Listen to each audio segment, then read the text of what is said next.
Thank you for coming, Jimmy, for our second session of counselling. You made some good progress on Wednesday when you opened up about how your father means to you as a person in your life. And I actually invited two of my patients here today to talk about their mental health and talk about how they lost someone in their loved ones in their families. So, let's start with you, Mike. Tell us about you and how your grievances by losing your mum a few years ago. I grieved very, very poorly when I lost my mother. My mother was a lot to me in my life. She was the one who helped me, really put food on the table.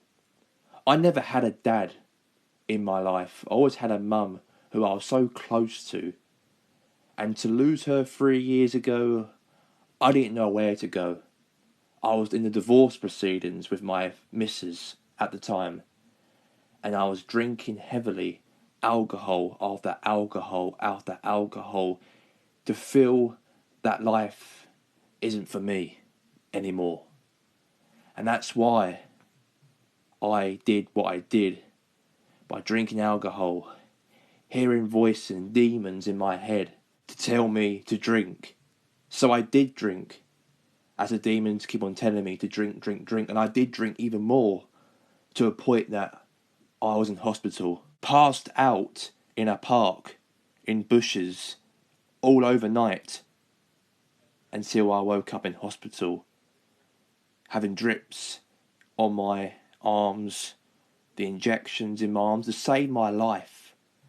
And from that day forward, I went to rehab, and I stopped drinking, and I never thought about the demons in my head at the time. And now, 2 years later after that, I'm clean, and I'm still going counselling, because I believe that I could help someone else who's in the exact same position as me. Thank you, Mike. And now, Edward, explain about your story on hearing demons in your head and depression and mental health in your side of the story.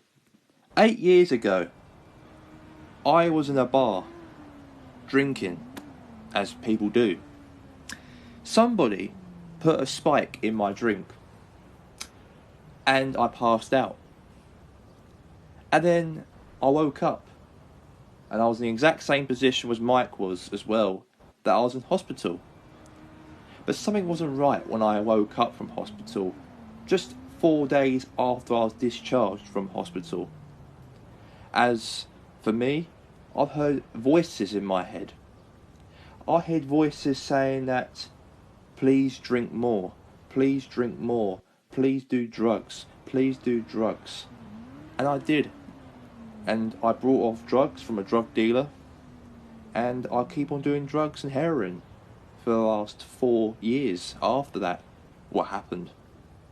And that was the worst time for me. It affected my family. My family had to split away from me. I was living in the streets, homeless, because I was too desperate. All my money that I worked for, I just spent on drugs. And the demon in my head keeps on saying to me, please do more, please do more. And I did, and I carried on. It all stopped when I was, a family member of mine told me, and even invited me on a TV show 4 years ago to take me to rehab. I was scared of rehab. I didn't want to go and do it. And I did.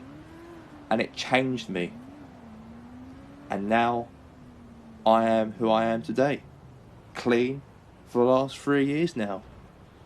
And to be honest with you, that rehab changed my life forever.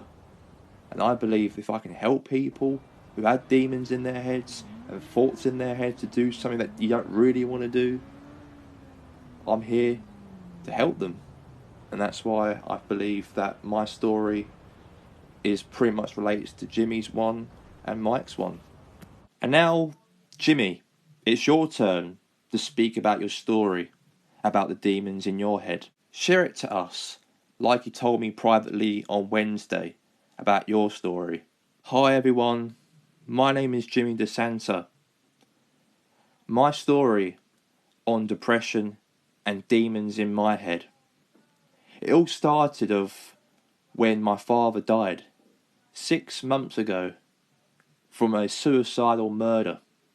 You probably know and familiar to the person, as it was on the news quite a lot, about Michael DeSanta, a guy who owns a football club called Tominito Bees.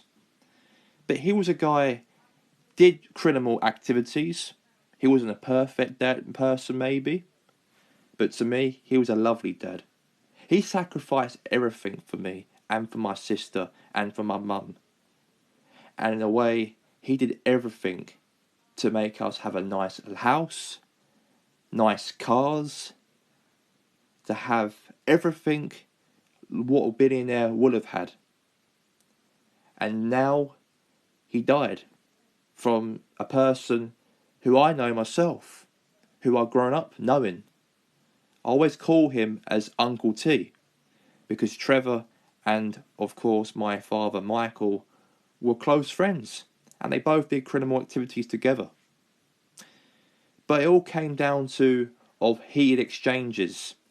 It was when it all started off, when Trevor had an affair with my mum, and then Michael didn't like it, and then from that day forward, those two did not like each other.